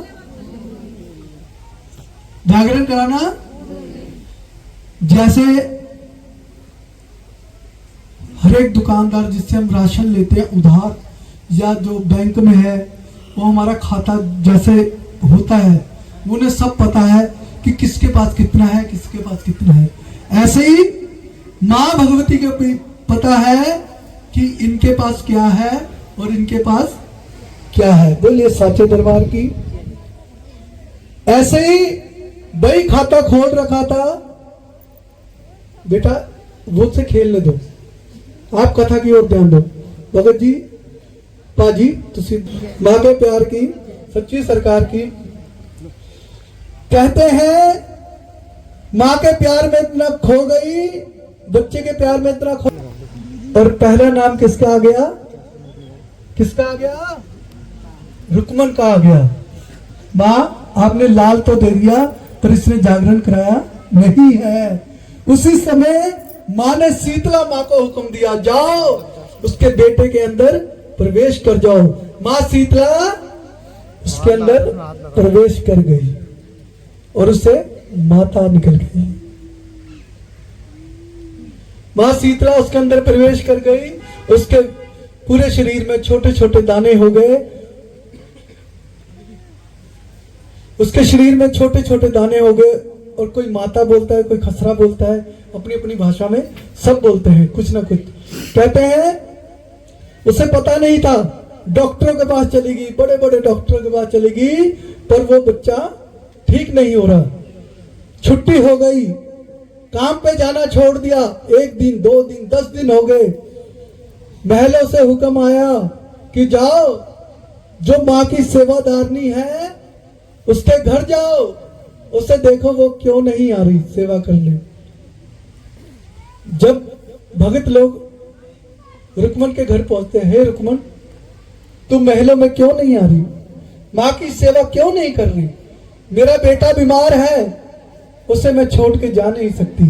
उठा अपने बेटे को भी, वो तो मुर्दों को जान देती है, कटे हुए शीश मिलाती है। आज मां तेरे बालक को भी ठीक करेगी। बोली साचे दरबार की। उठाइए पूरे हाथ, बोलिए साचे दरबार की, मां के प्यार की। कहते हैं रुकमन अपने बेटे को ले गई गोद में, कहा, मंदिर में, मां तारा रानी के मंदिर में ले गई। कहते हैं वहां जाके जब तारा रानी आई बाहर, सबसे पहले जब तारा रानी आई बाहर, सबसे पहले उसने क्या बोला, बहन की रानी, आप तो इतनी बड़ी रानी हो, और मैं गरीब हूं। आपने मुझे बहन बोला, गरीब मैं आज की नहीं हूं तेरी बहन। मैं कौन हूं? रैन का। मैं कौन हूं? इनका और तू कौन है? तुझे श्राप दिया, तू छिपकली बनी, फिर तुझे फिर श्राप मिला, तू राजा के घर में जन्म लिया, वहां से भी तू एक गरीब परिवार में आई और तेरा नाम रुकमन रख दिया गया और मेरा नाम तारा रख दिया गया। मैंने एकादशी के व्रत पूरे किए थे, मुझे माँ की पूरी भक्ति मिली, मेरा जन्म भी राजा के यहाँ हुआ और मेरा शादी भी राजा के घर हुई। वो कौन थी? दोनों बहन कौन थी? वो बहनी तारा नहीं मेनका। रैनका और मैनका, जो इस समय बनी तारा और रुकमन। आई समझ? वो दोनों बहनें मिल गई। देखती है तेरे बेटे को क्या हुआ, सर से चुन्नी उठाती है बेटे के। अरे घबराने की बात नहीं, क्योंकि वो तो मां थी खुद। घबराने की बात नहीं, तूने कुछ मांगा है, उसे याद आ गया। हाँ मैंने जागरण बोला था, तो जागरण कराती क्यों नहीं? मुझे पता नहीं था, मुझे पता नहीं था उस समय कि गरीब के यहां जागरण करने उस समय कोई नहीं आता। अच्छा तो इसका उपाय बताओ। इसका उपाय ये, मेरी अंगूठी ले जा। रानी ने अपनी अंगूठी ले दी कि जहां जहां तू इस अंगूठी को दिखाएगी वहां वहां से भक्त पैदल नंगे पांव आएंगे। भैया मोबाइल छोड़ दीजिए, छोड़ दीजिए भैया। बोलिए साचे दरबार की, मां के प्यार की, सच्चे सरकार की।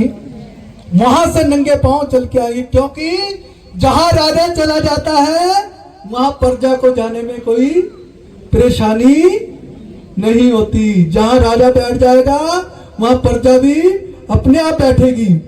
जा मेरी अंगूठी ले जा। सारे शहर में घुमा दी अंगूठी।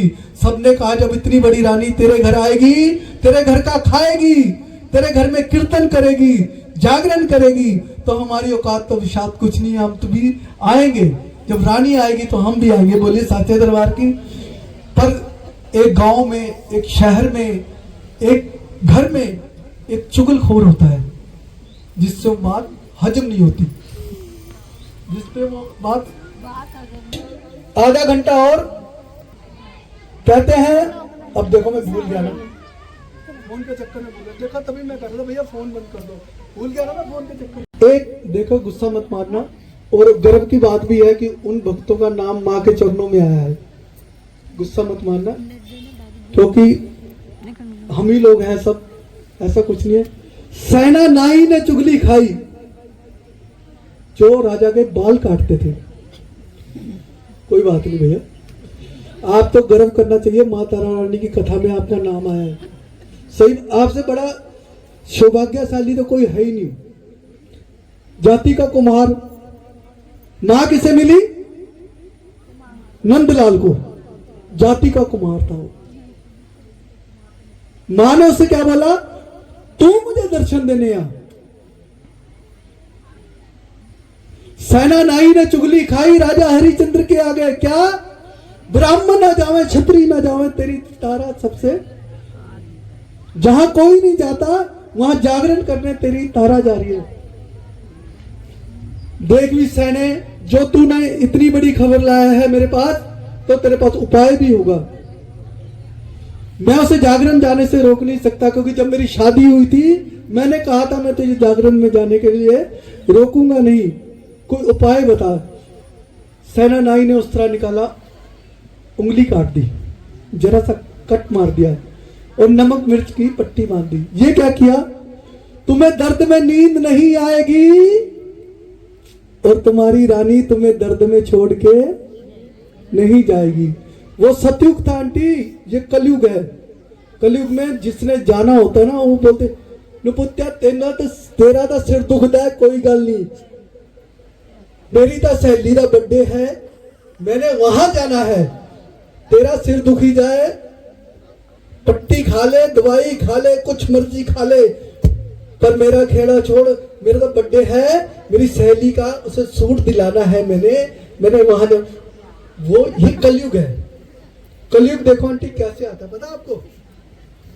सब लोग बोलते हैं हमारे घर में दूध प्योर आना चाहिए, हमारे बच्चे तंदुरुस्त होने चाहिए। गाय कूड़ा खा रही है और कुत्ते कारों में घूम रहे हैं। ऐसा ना हो कल के दिन कुत्तों का दूध पीना पड़ जाएगा। इस चीज का ये सही कह रहा हूं मैं, ये बाबूजी तो एक दिन कुत्तों का ही दूध पीना पड़ेगा हमें, क्योंकि कुत्तों को तो हम एसी में रख रहे हैं और हम क्या सोच रहे हैं हमारे बच्चों को दूध अच्छा मिलना चाहिए। दूध कहां से मिलेगा? वही मिलेगा शैम्पू वाला। सही कह रहा हूं बाबूजी, शैम्पू वाला ही दूध मिलेगा, क्योंकि जब हम गाय पाल ही नहीं रहे तो दूध आएगा कहां से? ये बात जमीनें हमने बेच दी, गेहूं हमें पूरा चाहिए, आएगा कहां से? वही आएगा प्लास्टिक के चावल खाओ, चाइनीज। हम अपनी मौत को खुद दावत दे रहे, हमें मारने वाला पाकिस्तान नहीं है, हम खुद मर रहे अपने आप। इस बात का बेलियां बना दी और खेती बाड़ी हमने छोड़ दी। बोले साचे दरबार की, माँ के प्यार की, सच्ची सरकार की, मेरे जैसे चौकीदार की, बोले साचे दरबार की।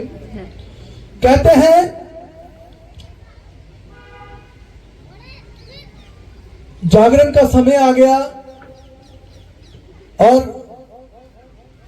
राजा जी चले गए रानी के पास। मेरी उंगली में चोट लगी है, मेरी उंगली में दर्द है, आज मेरे साथ बैठो, मुझे हवा करो, मुझे नींद आ जाए तो आप भी सोने के लिए चले जाना। रानी ने कहा ठीक है।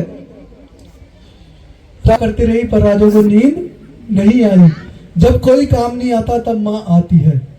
माँ से अर्ज करी क्या, मैया ठंडी हवा चलाओ, तेरे दरबार आऊंगी, राजे को नींद ले आओ तेरे दरबार। राजा सो जाए तो मैं तेरे दरबार आ सकती हूँ। माँ माँ ने ऐसी ठंडी हवा चलाई और राजा को नींद आ गई और रानी उठी और सीधा महलों से बाहर। कहते हैं आधी रात को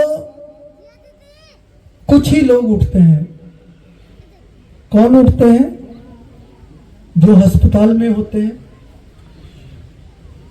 जो गाड़ी का इंतजार करते हैं, चौकीदार होते हैं, या जो आजकल सेवादार हैं। कौन? जो आपको घर में 3 बजे आपको खाना देने आ रहे हैं, जोमेटो वाले, वो सेवादार। या कौन? जैसे हम लोग बैठे हैं। हॉस्पिटल में जागना, ट्रेनों के लिए जागना, वो अच्छा जागना है कि ये अच्छा जागना है? ये अच्छा जागना ना। चोर उठता है, वो कौन? चोर।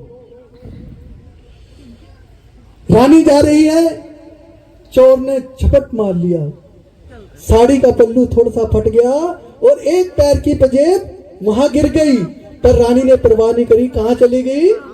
कहां गई रानी? कहां चली गई रानी? जागरण। किसके जागरण में? अपनी बहन रुकमन के जागरण में चली गई। बहन जल्दी जल्दी पूजा करा, कहीं ऐसा ना हो राजा उठ जाए और मेरी नींद खराब हो जाए, उनकी नींद खराब हो जाए और हमारे घर में कोई ऐसी परेशानी हो जाए कि उससे पहले पहले पूजा करा। सारी पूजा की विधि कराई। जैसे रानी जाने लगी, राजा की आंख खुल गई। राजा भी जा रहा है उसी रास्ते से।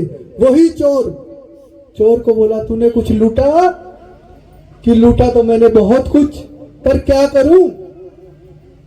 जब मैं ये चीजें उठाता हूं मेरी आंखों की रोशनी चली जाती। क्यों? वो पत्नी व्रता औरत थी, वो माँ भगवती खुद थी। जो माँ के घर में चोरी करेगा उसकी आंखें ही खराब होंगी। बोलिए साचे दरबार की। चली जाती है। जब मैं ये चीजें रखता हूं मेरी आंखों की रोशनी आ जाती है। मैं उस देवी का इंतजार कर रहा हूं, कब वो देवी आए, कब मैं उससे माफी मांगू और मैं घर को जाऊं। बोले साचे दरबार की। राजा ने कहा हाँ ये चीजें दे, और राजा ने वो चीजें उसे दान में दे दी। जब दान करी तो फिर उसमें कोई भेदभाव कोई जादू मंत्र रहता नहीं। जब दान चली गई तो फिर दान में ही चली गई वो चीजें। तूने जो चीजें लूटी है वो स्त्री का है कि ये तो मुझे पता नहीं, मेरी आंखों की रोशनी चली गई थी, पर उसके दूसरे पैरों की पजेब बता रही थी कि नीचे जागरण हो रहा है, वो वहां गई है। राजा भी चला जाता है। पहले बाबूजी क्या होते थे, आज भी काफी घरों में, अब तो इतने महंगे महंगे दरवाजे आ गए कि लाखों रुपए के दरवाजे आ गए। पहले क्या होता, फट्टे लेते थे, फट्टे ठोकते थे और उसमें दरवाजा बनाते थे। उसमें क्या था, दिखता था आर पार।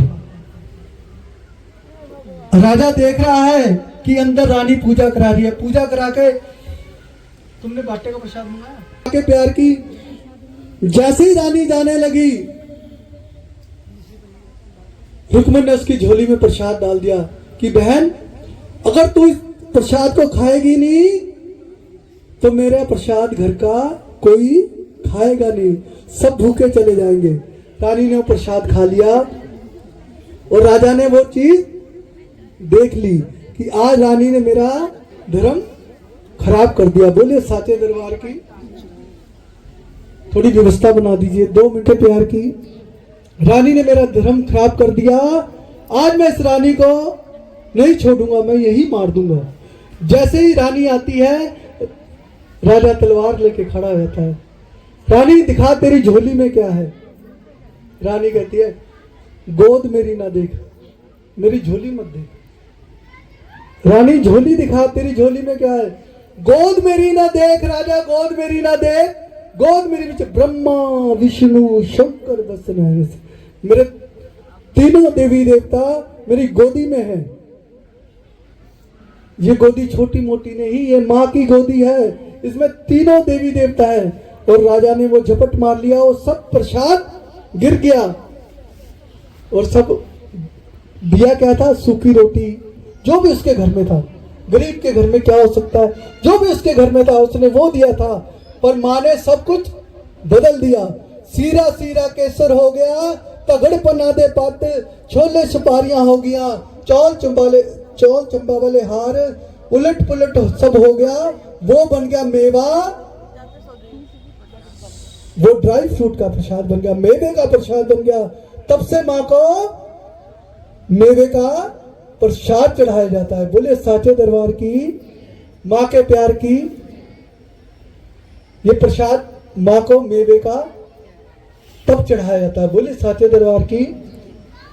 रानी, मैंने तो तुझे जागरण करने के लिए भेजा था, तूने तो जादू कर दिया, खाया कुछ दिखाया कुछ कि ये मेरी माँ की भक्ति है, ये मेरी माँ की भक्ति है।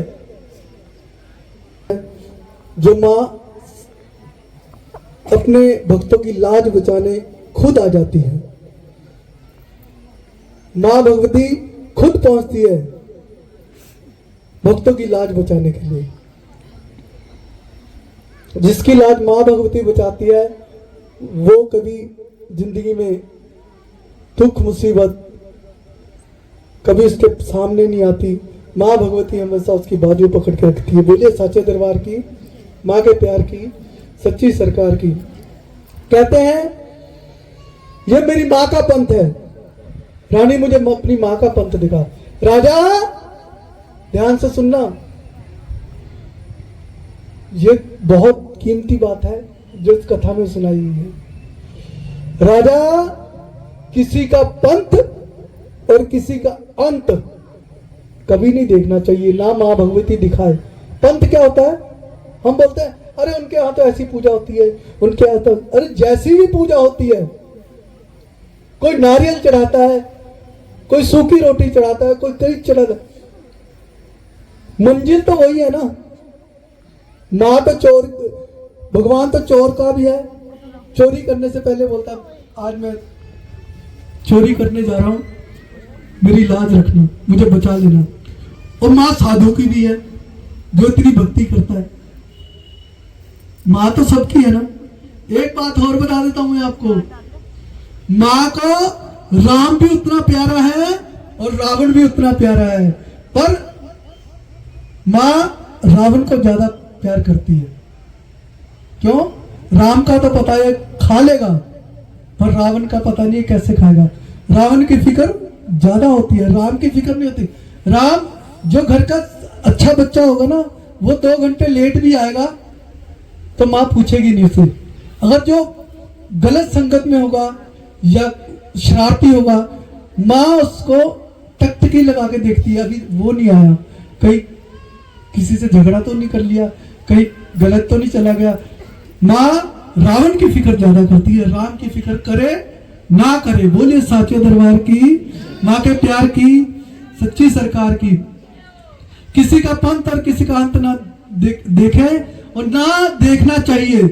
राजा ने राजहट कर ली कि मैंने माँ का पंथ देखना है। ठीक है राजा, अगर तूने पंथ ही देखना है तो किसी के आंटी 2 मिनट, जब तूने पंथ ही देखना है तो किसी के घर में लड़ाई झगड़ा करना अच्छी बात नहीं।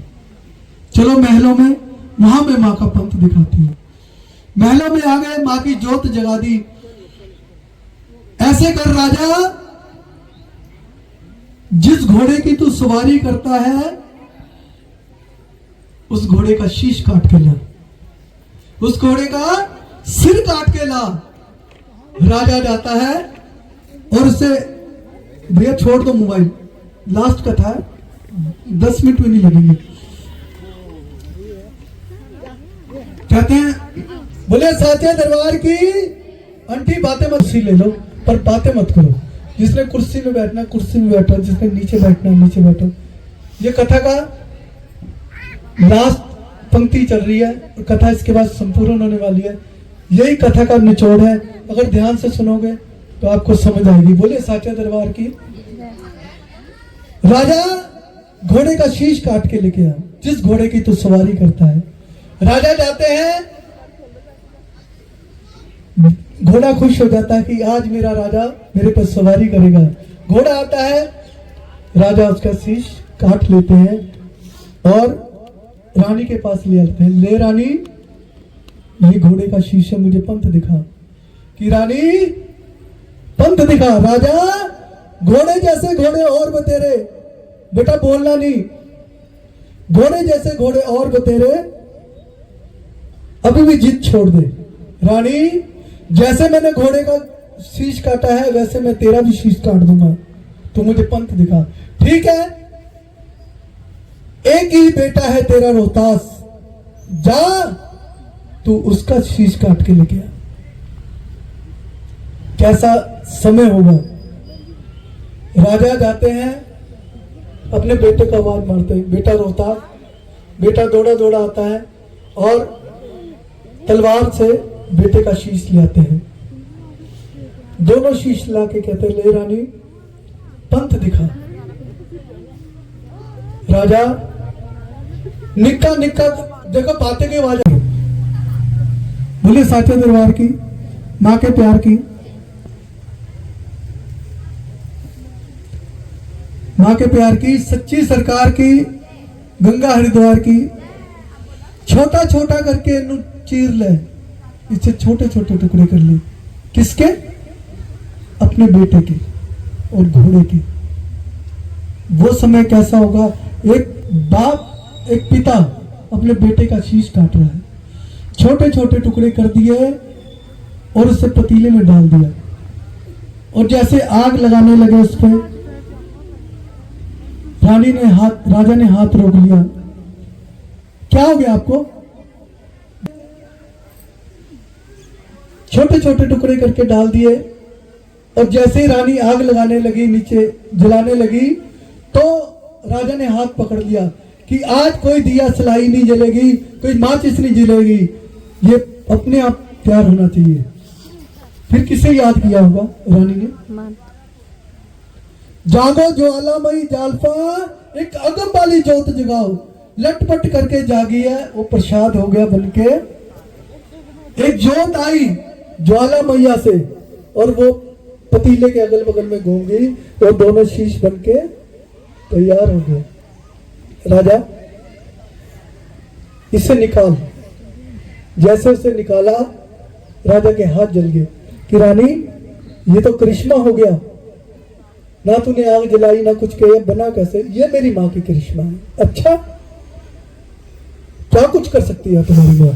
आगे आगे देखता रहे राजा, माँ क्या कुछ नहीं कर सकती, माँ सब कुछ कर सकती है। बोलिए साचे दरबार की, माँ के प्यार की, सच्ची सरकार की। ऐसे कर, इस प्रसाद को 5 हिस्से में डाल दे, इस प्रसाद को 5 हिस्से में डाल दे।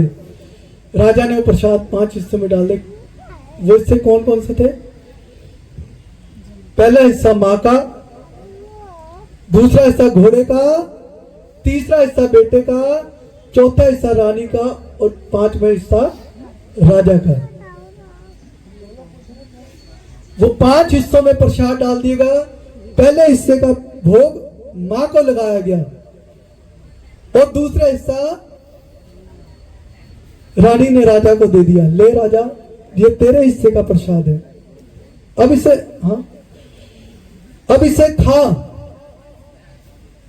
परीक्षा देखो मां कैसी लेती है। अब इसे खा। जैसे उसने मुंह में अपने बेटे का मांस का टुकड़ा रखा और उसके आंखों से आंसू आने लगे, आंसू गिर रहे हैं। वो रोने लगा जोर जोर से। क्यों?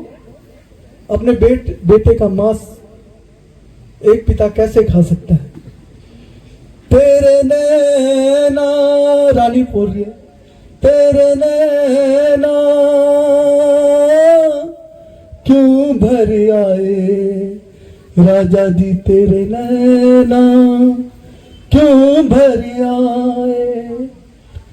माँ है जग की रखवाली, राजा काहे नीर बहाए। तेरे नैना क्यों भर आए राजा जी। अब क्यों रोता है राजा? उस समय तो बड़ा अहंकार में था तू कि मुझे पंथ देखना। देख अब माँ का पंथ, खा अपने बेटा का मांस। जब कहते हैं दिल से रोया जाता है, अपनी आत्मा से रोया जाता है, तो अपने मन के पाप भूल जाते हैं। और अपनी आंखों के आंसू से उसने माँ के चरणों को धो दिया। जब उसने अपने मन की आंखों से माँ के चरणों को धो दिया तो माँ ने उसे पाप से मुक्त कर दिया। बोलिए साचे दरबार की। ले राजा, अब तेरे अंदर का अहंकार टूट गया। तू माँ के चरणों में गिर गया, माँ से माफी मांग रहा है। माँ मुझसे गलती हो गई, मैंने तेरी शक्ति को आजमाने की कोशिश करी, माँ मुझे माफ कर दे। माँ ने कहा ठीक है, तेरा अहंकार टूट गया। अब ऐसे कर, एक डोना ले और तबेले में जा जहां तेरा घोड़ा बंधा था। राजा जाता है, दूर क्या देखता है कि जिस घोड़े का माँ ने शीश काटा, राजा ने शीश काटा था, वो घोड़ा बिल्कुल वैसे का वैसे ही सजीवित है। बोलिए साचे दरबार की, कटे हुए शीश मिलाने वाले की, मुर्दों में जान डालने वाले की। बड़ा खुश होता है, बड़ी खुशी से बोलता है, माँ जैसे तूने मुझे घोड़ा दिया वैसे मेरा बालक भी दे दे माँ। माँ ने कहा जा, दूसरा डोना लेके जा, जहां तेरा बालक था वहीं उसे आवाज मार। वहां जाता है, बेटे को आवाज मारता है, बेटा रोहतास। बेटा नहीं आता, बेटा रोहतास, बेटा नहीं आता। तीसरी आवाज लगाता है, बेटा रोहतास।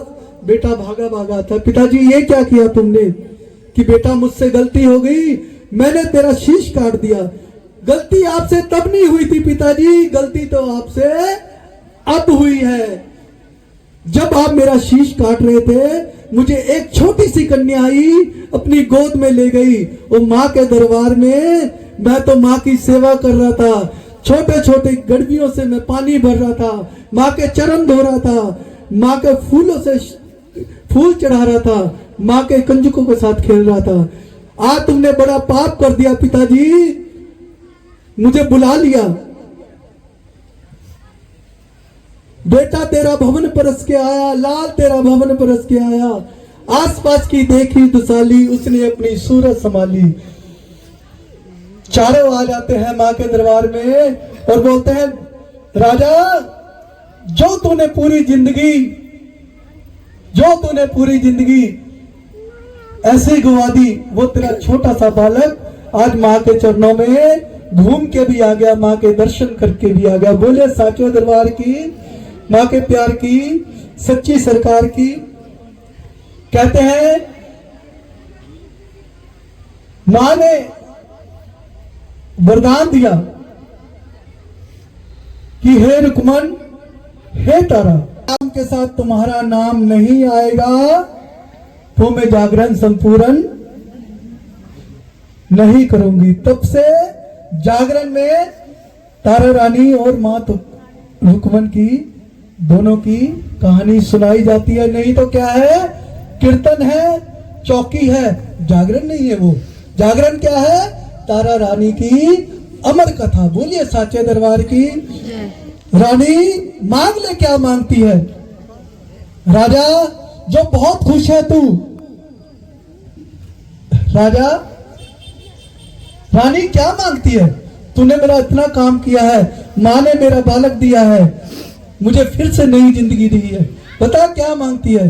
जो तू इतना खुश है राजा हरिचंद्र, अब एक मंदिर पवा दे शहरों बाहर, एक शहर से बाहर मंदिर बना दे, जहाँ आएंगे भगत, बेटे गाएंगे, तेरी होएगी जय जयकार, सिमर चरण ध्यानु यश गामदा, यश वाला तिलक लगाओ माता जी, इन्ना भक्ता दा जागा लेके लगाओ माता जी। ऐसा मंदिर बनाओ जहां अमीर भी आए, गरीब भी आए, छोटा भी आए, बड़ा भी आए, और तेरा जागरण गरीब के यहां भी हो और अमीर के यहां भी हो। जैसा कष्ट रुकमन ने भोगा, वैसा कष्ट दुनिया में कोई और ना भोगे। ये कथा यही संपूर्ण होती है। अगर आपको ये कथा अच्छी लगी, एक बार जोरदार माँ के दरबार में जयकारा लगा दीजिए। बोले साचे दरबार की। समझ आया आपको? कुछ आया? क्योंकि अगर माँ की कृपा है, अगर आपको कथा समझ आई है, माँ की कृपा है। अगर आपको कुछ समझ नहीं आया तो ये मेरी कमी है। अगर आपको नहीं कुछ समझ आया, वो मेरी कमी है।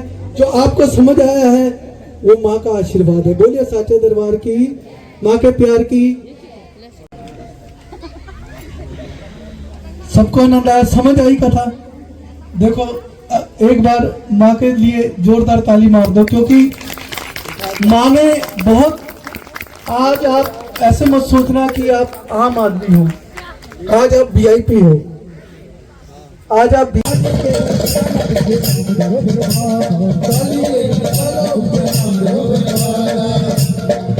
हमारी